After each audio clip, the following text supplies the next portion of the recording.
Alrighty, everybody, happy Friday and welcome to our eBay training today. My name is Trevor and I'm going to be hosting this session.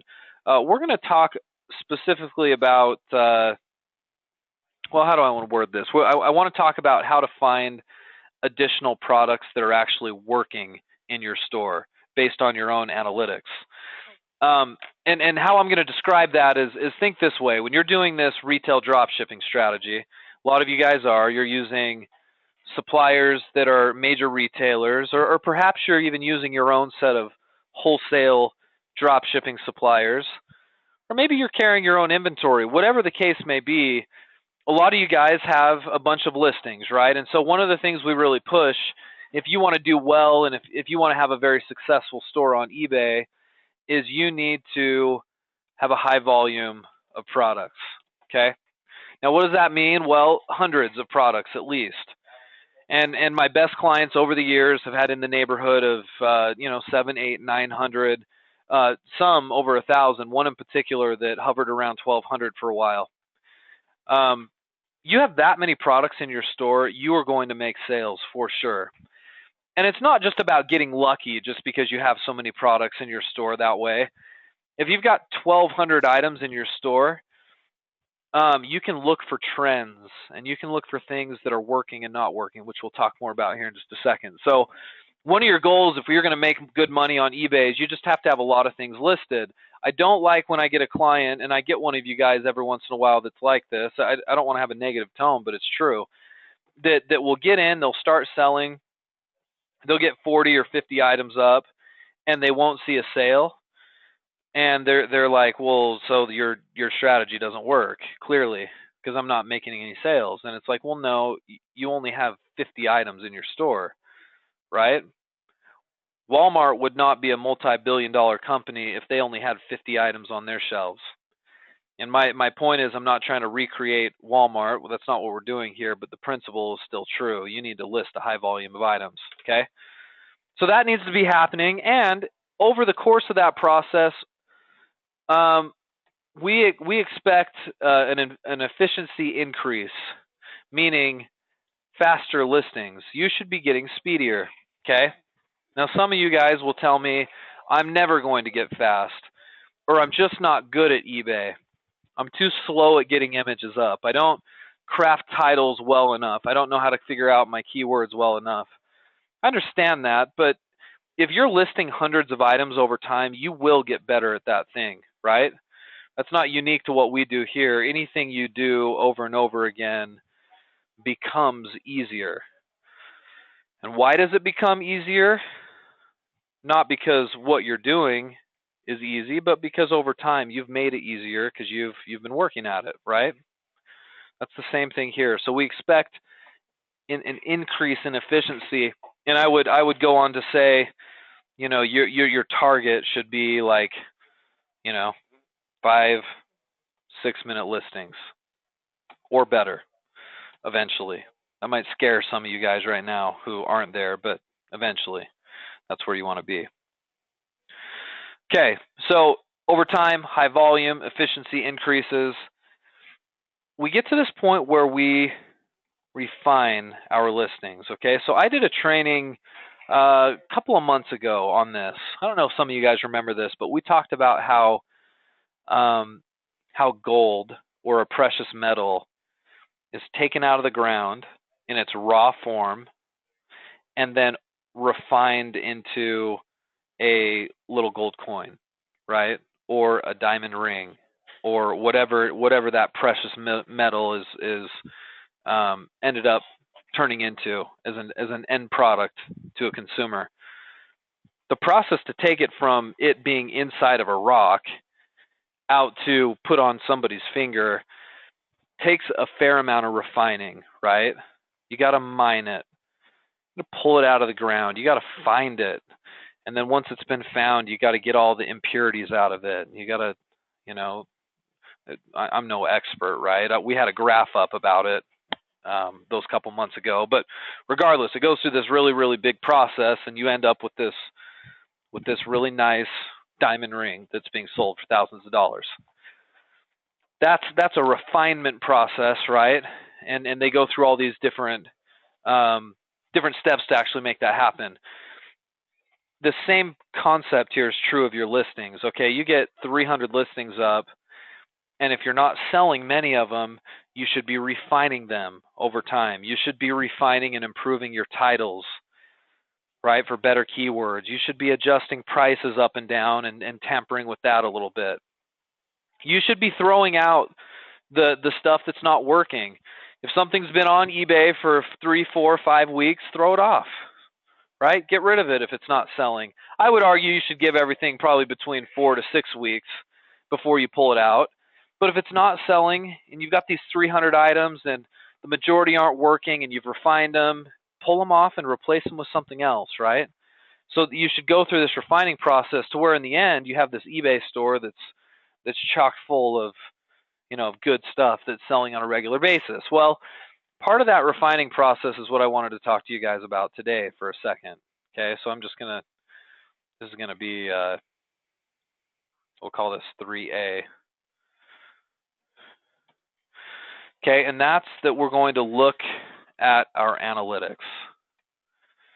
Okay, now I'm not going to bring up an account right now, but visualize this for just a second with me. When you get into your eBay account, you'll notice that you can see statistics on your listings. Often you can see what are called views and what are called watchers, right? Somebody explain to me the difference between the two. What's a view on a listing versus a watcher? And all of this is found in the My eBay section.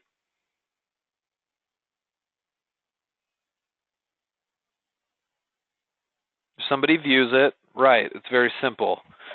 They simply just clicked on your item and looked at it. That counts as a view. Views are a good sign that your rankings are doing okay. Some of you guys, I've noticed, like to try to see where you're ranking. So you go out into eBay and you start searching for your product, and then you panic when you can't find yourself. Just don't do that, right? Like, there's a better way to figure out if you're ranking, and it's not to go search for yourself, because here's the problem with that method. eBay's search results change like every second. So you might find yourself at the top of eBay 1 minute and then somewhere else, so you can't find yourself another. And it depends on what keyword phrase you search for. And so going out looking for yourself to determine if you're ranking well, I don't think is the best strategy. Just look at the number of views you have. If you're getting clicked on, you're probably ranking, right? If you're not, you're probably not getting found. It's as simple as that. So look at your views. Watchers are people who are, right, Kathy, they're interested, right? Someone who is interested enough that they sort of save it to their watch list as an eBay shopper, and they're like, okay, this is something I really like. I'm going to look back at it later. Maybe they didn't buy it on the spot because they're waiting on a paycheck, or maybe they're still shopping and they're trying to make a decision. Or maybe it's for a friend, but they're not ready to buy it yet because for whatever reason, right? There could be a million different reasons why somebody watches your item, but suffice it to say, if you're getting watchers, that's a good thing. So in this refining process, before you throw stuff out the door, you should be looking at these metrics. And if you're getting lots of views and watchers, and even if you're getting a few sales on an item, that item stays in the store. Keep it there. The other stuff, throw out, right, after that 4 to 6 week time period. Okay, does that make sense? So that's part of the refining process. Now let's just say for a minute you find that something starts to sell fairly well, or something is getting a number of views or watchers. For our example today, I'm just going to pick something at random. I'm going to say, I don't know. Let's say your dog beds are starting to rank really well. Okay. So for our example here, we'll say, and that's coming right off the cuff. There's no, I'm not giving you guys a hint as to what I think you should sell. I'm just saying this right here, that's going to be our example for a sec. Let's say in your listings, you listed 10 or 15 of these dog beds and you're getting lots of views on them. You're getting some watchers. Maybe some of them have sold. And as you compare it to your other listings, they're doing better. Well, we'll do something about that, guys. Part of the refining process is being able to look at your metrics and what's working and saying, hey, if my dog beds are actually selling well, maybe I'll go out and I'll try to find some more. Maybe I've exhausted all of the dog beds from one supplier. Let me go out and try to find dog beds from another supplier. And especially if you're doing the retail strategy, maybe you use somebody like Amazon, right? And that's how you started. You listed some dog beds out of Amazon, and then you're like, huh, those are working, and they're working well. Well, what do you do about that? Well, that's what I want to talk about for just a second. I seriously think you should go out to Google, just like this, and type in something like dog beds. Shop for them yourself. Go out and look for other people that are carrying them. If you're simply just listing the dog beds from your supplier, and those are doing well, why not go try to find some more unique ones that are out there, right? So I'd come out here and I'd do a search. And I'm going to notice PetSmart has dog beds right here. And Wayfair has dog beds. And there's a company right here called Chewy.com that has dog beds. Right? I've never heard of them before. Anybody here heard of Chewy.com? I'm not a dog person, so I don't know. Looks like they've got a bunch here. Here's what's interesting. What you'll notice about eBay is you'll find that a lot of the big brand companies already have their stuff listed on eBay. Right? If this was Walmart we were looking at, and we looked at a dog bed found in Walmart and we looked it up on eBay, there's probably 25 other people that are selling the same thing. Right? Why? Because Walmart is commonly used for retail drop shipping. Same with some of the other big name retail drop shippers. What if, though, you could go out and find another retailer who isn't having their products relisted on eBay? I feel like the people of eBay, the loyal shoppers at eBay, have a disservice being done unto them because they don't get to see these products, right? They don't get to see any of the stuff that could otherwise be out there on these other retail sites.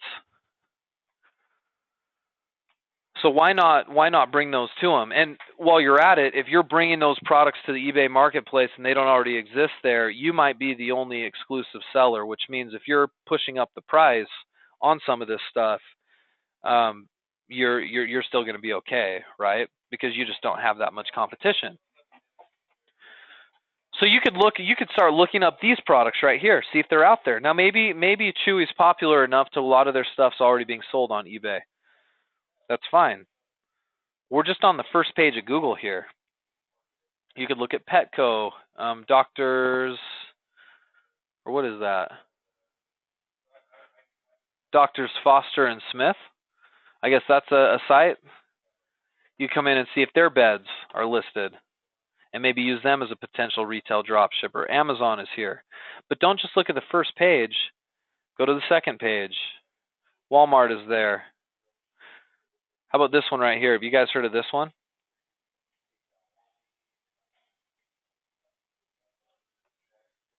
TheUncommonDog.com. We're looking for sort of boutique style stores, stuff that's not so commonplace. This might fall into that category. I wonder if any of their stuff is being listed. Could be, right? And how would I know? I would just I'd copy the name of one of their items and search for it, like this one right here.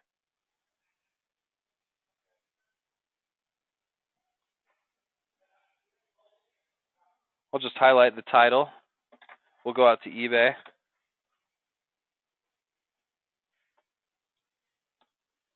Do a search for it on eBay. Okay, it's not found like this, but maybe we need to edit the keyword search a little bit and see if we can find it. Nope. Carolina Pet. Dog bed, maybe? There are some Carolina Pet dog beds, it looks like. This one looks very similar.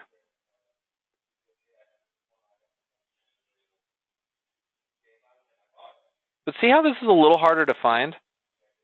There might not be a lot of these listed. Whereas, check this out. If I go to Walmart, and let's find a dog bed on Walmart real quick.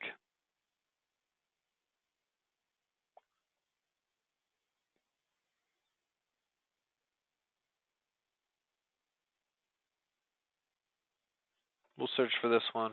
A lot of times your Walmart ones are a lot easier to find. Oh, there's a couple of them right on the top there.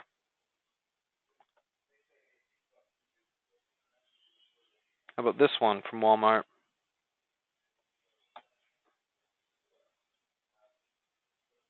Yep, there's a bunch of these as well.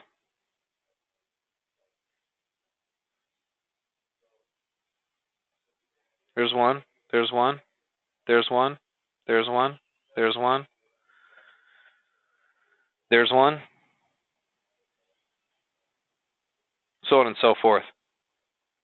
The point I'm trying to make, guys, is that more commonly used retailers, big box stores, you're naturally going to have more competition with retail dropshipping.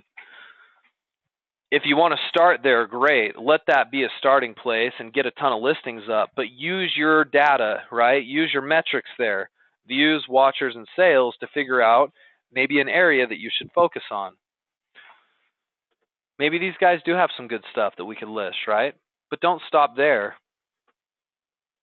Go down deeper into Google and look for others. Because a lot of these companies don't have their stuff relisted on eBay, and it gives you a better opportunity to compete. We've got one, Wago.com. Here we go. This is, anybody heard of these guys? I mean, we found this on what, page 4 of Google or whatever, right? See if some of their stuff is here on eBay. Now, even if it is, doesn't mean we can't list it, but look at this, buffalo plaid circle bed. What if I put in dog bed?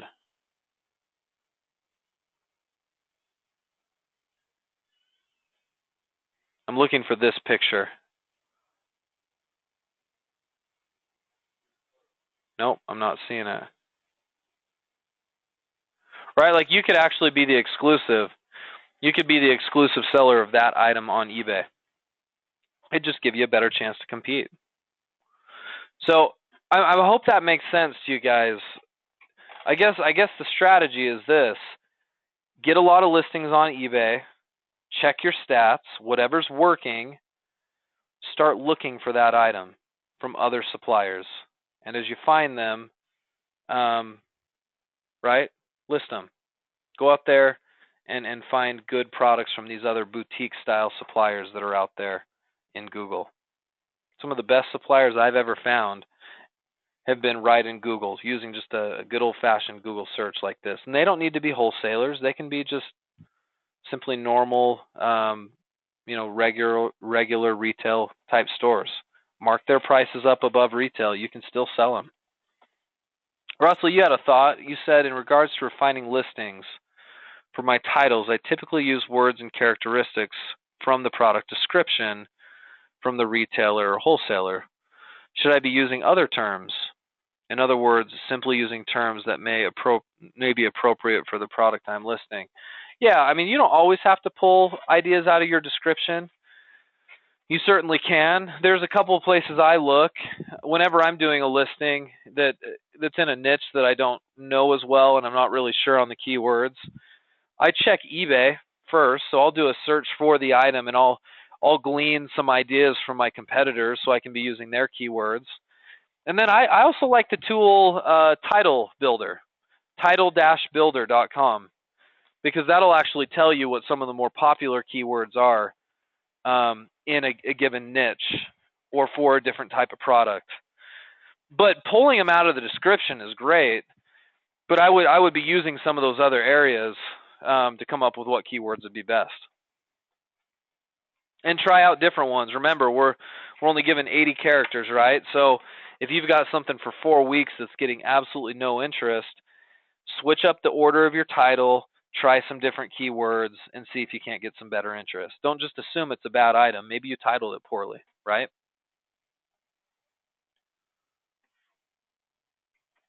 Do I track views and watchers on a spreadsheet, and how often? Yes, actually. When you have hundreds of listings, I probably look and do this maybe once every, well, these days not as often, because I've got enough stuff in my store that I don't feel like I have to refine as often. But if you're doing this for the first time, I'd be looking at it maybe once, certainly at least every 30 days. Because the problem is, a lot of times when an item gets relisted after 30 days, you lose some of the data. So once a month, you should be looking at it. And I'm glancing through my eBay, right, at least a few times a week. So I'm looking through my listings and simply just keeping an eye on them and looking at views. But when you get hundreds and hundreds of items, yeah, sure, it pays to have some kind of a spreadsheet. I don't have any kind of a template or anything, but you could put something together for sure that tracks that information. Good thought. Got to stay organized when you have a ton of stuff. Okay, so guys, I think that's plenty for today. That's the big takeaway I wanted you to have here is just, hey, as part of your refining process, here's one extra thing that you should be doing. I'm amazed, and I feel like maybe I shouldn't have to have this discussion with some of you guys, but some of you will start making sales on one particular item, and that's great. You're closing sales. You close 2 or 3 sales a week on this one item, but then you make no adjustment in the rest of your store. All of a sudden, you're selling a bunch of, inflatable pool toys. This one inflatable pool toy starts selling, and you're like, great, I'm making money off of it. But then you're frustrated because the rest of your store isn't selling very well. It's like, well, think about it for just a second. If that's selling, why not go out there and find 45 other inflatable pool toys and put them up? Right? Go find some other suppliers just like we did and put those up, because guess what? There's a good chance that if you got lucky on one of those products, that if you methodically go out there and find more of them, that you're going to have some success. And you might discover for yourself a little niche that ends up working out well. Okay? So you got to be smart about it.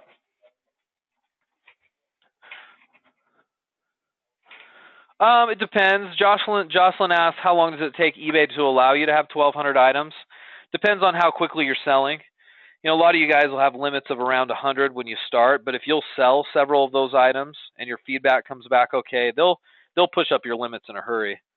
I've seen people have limits that high within, 4 months, 5 months, sometimes quicker, to the point where you won't even be able to keep up with your limits. So you have to show results. You have to be making some sales and getting good feedback, and then eBay won't have a problem with that at all. All right, guys. Well, I think that's probably enough today. Thanks for coming along. I hope this was insightful for you.